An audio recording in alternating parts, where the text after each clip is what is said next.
Okay, baik. InsyaAllah hari ini kita akan sambung perbincangan kita berkenaan dengan kertas pelajaran sirah darjah 5 menggunakan kertas peperiksaan pertengahan tahun yang disediakan oleh Majlis Guru Besar Negeri Sembilan. Pada pertemuan kita yang lepas, kita dah bincangkan soalan yang pertama, kita dah bincang sampailah ke soalan 30. Okay, jadi insyaAllah hari ini Ustaz harap masing-masing boleh bincang sambil merujuk kepada kertas yang ada pada tangan masing-masing. Kita akan pergi pada halaman 5. Halaman 5 kertas bermula dengan soalan 31 hingga soalan ke-40 dulu. Okey. Jadi kita tengok untuk soalan 31 hingga ke-35, ini adalah soalan yang memerlukan calon meletakkan simbol jawapan. Kalau kita lihat, simbol yang ditunjukkan kepada kita adalah simbol right, tanda right, dan juga simbol tanda pangkah. Jadi ingat, calon kena pastikan ketika menjawab, calon perlu letak simbol tersebut. Jadi kamu mesti letak simbol jawapan yang diminta, bukan dengan tulis perkataan betul, bukan dengan tulis jawi perkataan salah, tetapi dengan simbol. Kegagalan kamu ikut arahan ni, kamu tak letak simbol yang sepatutnya, ataupun ada setengah calon kadang-kala mereka sengaja biarkan kosong pada simbol pangkah. Contohnya jawapan tu sepatut dipangkah, dia biar kosong. Calon yang biar kosong ni, walaupun kita dah bagi arahan kata suruh tanda right dan tanda pangkah, dia hanya tanda right je, yang bahagian pangkah tu dia biar kosong, kita anggap dia tak tahu jawapan. Jadi kita tak bagi markah lah. Walaupun sebenarnya kita tahu, dia mungkin nak beritahu pada kita yang menanda, dia beritahu, okey, yang saya right tu right lah, yang saya tak right tu pangkah. Dia tak nak macam tu. Mesti tulis siap-siap. Kalau pangkah, tuliskan, lukiskan simbol pangkah. Kalau betul, letak simbol betul. Okey, kita pergi terus pada perbincangan jawapan. Ini adalah subjek sirah, maka soalan ini berkaitan sirah. Dan kadang-kadang ada juga yang ditanya dalam soalan sirah ni berkait juga dengan soalan kita dalam subjek yang lain. Okey, kita tengok soalan yang pertama, perniagaan masyarakat. Okey, perniagaan masyarakat jahiliah adalah berasaskan riba. Betul atau salah?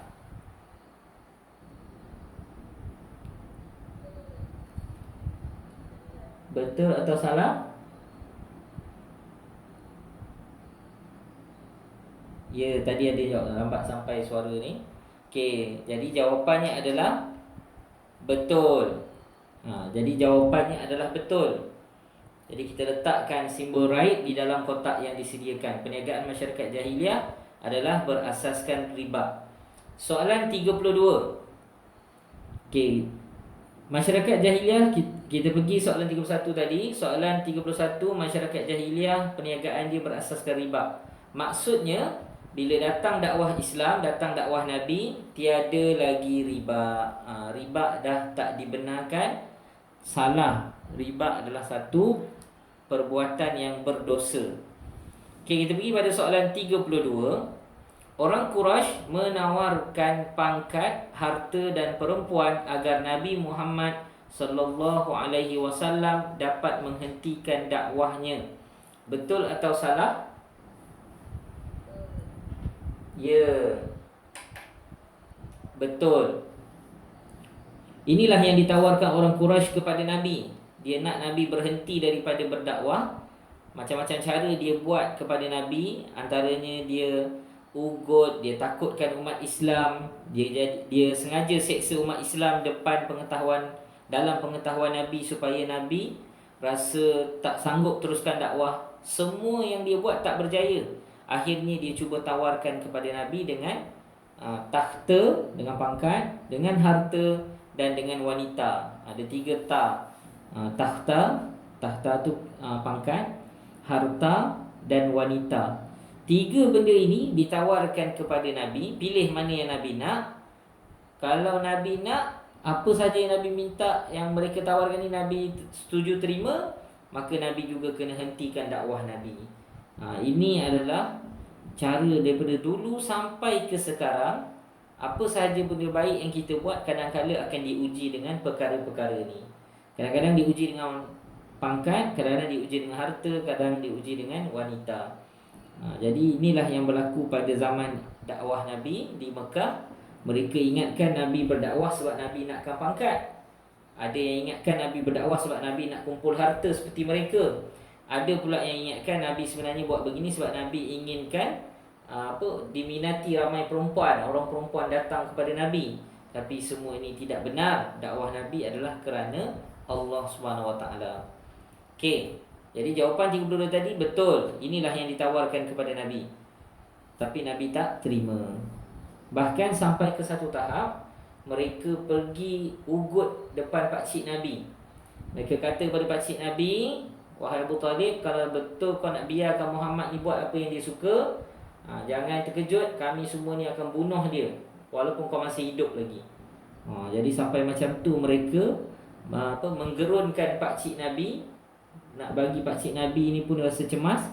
Sehingga bila pakcik Nabi nasihatkan Nabi Muhammad sallallahu alaihi wasallam, supaya maknanya kita kata dia nak nasihat Nabi supaya jangan ni lah, nak dakwah-dakwah lah, tapi jangan hina Tuhan-Tuhan berhala, sembahan orang Quraisy. Nabi nak dengar ke? Nabi kata tidak. Macam mana pula Nabi nak ajak manusia sembah Allah, jangan syirik pada Allah, kalau Nabi tak dedahkan tentang penyelewengan mereka sembah patung? Mesti Nabi nak kena sebut, tak betul sembah patung ni. Patung ni tak betul kita jadikan Tuhan. Mesti Nabi kena sebut macam tu. Mana boleh tiba-tiba dia nak, orang Quraisy nak Nabi buat macam ni. Kalau siapa nak sembah patung, silakan sembah patung. Siapa yang nak sembah Allah, ikut saya. Ni orang Quraisy minta Nabi buat macam tu. Jadi Nabi kata mustahil Nabi buat macam tu. Kalaulah matahari letak tangan kanan, bulan tangan kiri Nabi, maknanya cerita sampai tahap macam tu lah situasi yang berlaku pada Nabi, mustahil Nabi akan berhenti daripada berdakwah. Okey. Soalan 33. Rasulullah diutuskan berdakwah hanya kepada keluarga baginda sahaja. Betul atau salah? Salah. Dakwah Nabi bukan untuk keluarga Nabi sahaja. Okey. Jadi kita kena tulis dalam ruang jawapan tu dengan tanda pangkah yang jelas. Dan calon, kadang-kadang ada calon yang dimain-main, dia lukis tanda pangkah tu, dia conteng-conteng, dia lorek-lorek. Jangan buat macam tu.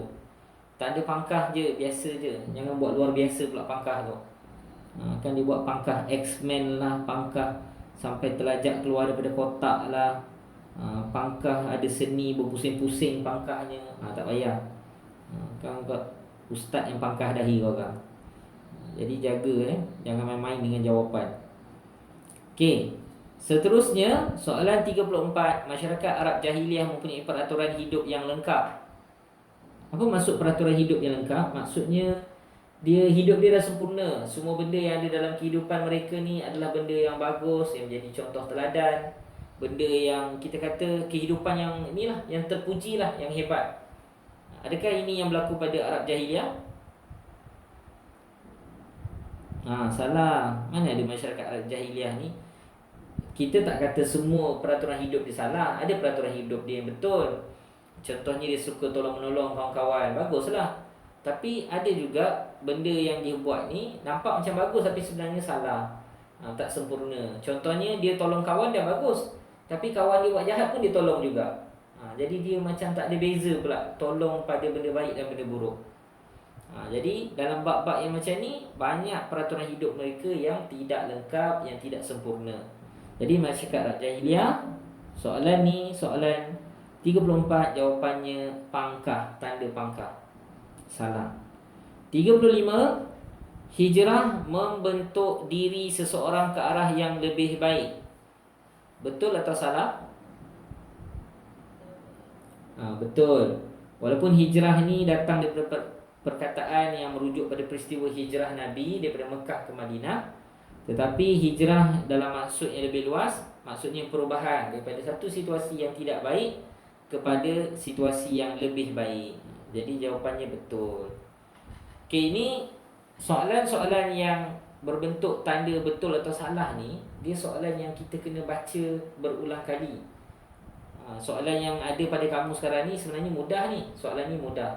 Tapi percaya cakap ustaz, kalau kita diuji dengan soalan yang dengan nilai kemahiran berfikir aras tinggi, soalan-soalan ni kadang-kadang boleh mengelirukan calon-calon. Jadi hati-hati, baca banyak kali. Kalau tak pasti jawapan dia, tinggalkan dulu. Lepas dah siap semua, pergi balik kat soalan yang kamu tinggalkan. Kalau nak tinggalkan soalan macam mana? Contoh soalan 33 tak pasti jawapan dia. Pergi dekat nombor soalan, bulatkan nombor soalan. Nanti lepas dah habis jawab semua, pergi balik dekat semua soalan-soalan yang kamu bulatkan pada nombor soalan tadi. Kamu pun baca balik dan cuba tengok ada jawapan perlu diubah atau tidak. Okey. Kemudian kita pergi kepada soalan 36. Okey, soalan 36 ini. Okey, soalan 36, arahan soalan tulis betul pada pernyataan yang benar dan salah pada pernyataan yang tidak benar. Kali ini dia tak pakai simbol. Dia pakai perkataan. Calon tidak boleh letak jawapan dengan simbol. Jangan tulis simbol raib pula. Jangan tulis simbol pangkah. Kalau pernyataan tu betul, tulis perkataan jawi dia. Dah ada ke atas tu betul dalam kurungan. Tulis batawaulam, betul dalam tulisan jawi. Begitu juga kalau pernyataan yang kamu baca ni salah, tulis salah dalam tulisan jawi. Sin alif lam ha. Salah. Salin jawapan ini, perkataan ini di ruang jawapan. Okey, kita tengok soalan 36. Okey, soalan 36. Nabi Muhammad sallallahu alaihi wasallam sentiasa menunjukkan contoh teladan yang baik. Betul atau salah? Ya, betul. Okey, jadi kena tulislah. Kena tulis betul-betul dengan jelas. Ba ta waw lam. Betul. Okey. Soalan 37. Al-Quran adalah kitab yang lengkap dan merupakan mukjizat sepanjang zaman. Betul atau salah? Okey, betul. Jadi tulis jawapan, ejakan jawapan. Batawaulam, betul. Okey, soalan 38. Makhluk tidak boleh memberi mudarat ataupun nikmat melainkan Allah. Makhluk tidak boleh memberi mudarat ataupun nikmat melainkan Allah. Maksudnya makhluk ni yang Allah cipta ni, dia boleh tak bagi mudarat ataupun dia bagi nikmat kepada makhluk, kepada orang lain ke sebenarnya Allah. Jadi pernyataan ni dia beritahu siap-siap pada kita maklumat ialah Allah sahaja yang boleh beri mudarat ataupun manfaat, bukan makhluk. Betul atau tidak? Ada yang cakap betul, ada yang cakap salah. Kita baca balik pernyataan ni. Makhluk tidak boleh beri mudarat ataupun manfaat ataupun nikmat melainkan Allah. Maksudnya dia beritahu kat sini, ayat dia dalam erti kata lain dia beritahu Allah boleh beri mudarat ataupun manfaat, bukan makhluk. Jadi betul tak ayat ni?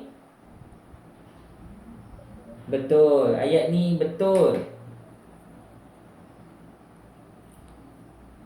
Mungkin ada yang cakap, macam mana pula makhluk tak boleh beri mudarat? Contoh kalau ada orang datang kat kita bawa pisau ataupun dia bawa batu nak baling kat kepala kita. Kalau dia balinglah batu tu kat kepala kita, kena kepala kita, mestilah mudarat, berdarah kan? Jadi maksudnya memang dia buat kita berdarah. Dialah yang bagi mudarat. Dia hanyalah perantaraan. Semuanya dengan izin Allah. Boleh jadi dia baling batu tu tak kena kepala orang yang dia nak baling. Tiba-tiba terpelanting kena atas kepala dia balik kan. Tiba-tiba terjatuh batu atas kepala dia. Jadi hakikatnya makhluk manusia makhluk yang Allah cipta di dunia ini, di alam ini, semuanya tidak boleh beri manfaat atau mudarat melainkan dengan izin Allah. Okay, sebelum kedatangan Islam, orang Quraisy saling berkasih sayang di antara satu sama lain. Sebelum kedatangan Islam, orang Quraisy saling berkasih sayang antara satu sama lain. Betul ke salah? Salah. Sebab apa? Sebab dia selalu gaduh, selalu perang. Salah soalan ni. Maknanya salah jawapan dia. Sebab soalan dia tak salah. Jawapan dia kita tulis salah, kerana sebelum kedatangan Islam mereka ini sering bergaduh, berperang, sentiasa cari sebab nak berperang. Ini perangai dia orang dulu. Okey, soalan 40. Masyarakat jahiliah sentiasa hidup dalam keadaan aman dan damai. Betul ke salah ni? Sebenarnya jawapan lebih kurang sama je kan? Jadi jawapannya adalah salah. Jawapannya salah. Soalan 39 dengan soalan 40 lebih kurang sama maksud soalannya. Nak ceritakan keadaan mereka sebelum Islam, waktu zaman jahiliah. Mereka hidup dalam keadaan berperang. Ada je sebab nak bergaduh, dia bergaduh. Bahkan waktu ni mereka banyak menjadikan orang sebagai hamba. Hamba sebab hutang, hamba sebab peperangan dan macam-macam lagi. Okey.